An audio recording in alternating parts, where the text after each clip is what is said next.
Happy Navratri. అన్న ఈరోజు special ఏందో చెప్పు.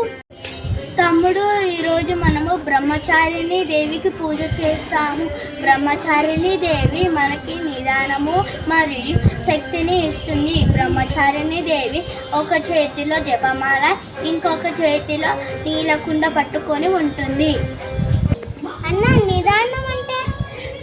మనకు అప్పుడప్పుడు కోపం వస్తుంది కదా, కోపం రాకుండా అమ్మ మనకి శక్తినిస్తుంది. ఓ అవునా, మనం కూడా పూజ చేద్దాం. మళ్ళా ప్రసాదం. మాతకి తీపి అంటే ఇష్టం, అందుకు మనము స్వీట్స్ ఇంకా ఫ్రూట్స్ ని పెడతాము. తమ్ముడు, ఈరోజు కూడా నువ్వు ఒక చెప్పాలి. ఏమి చెప్పాలి? ఓం దేవి బ్రహ్మచారిణే నమః. ఓం దేవి బ్రహ్మచారియే నమః. తమ్ముడు, నవరాత్రులు బాగున్నాయి కదా, రోజు ఒక మాతకి పూజ చేస్తున్నాం, తలుచుకుంటున్నాం.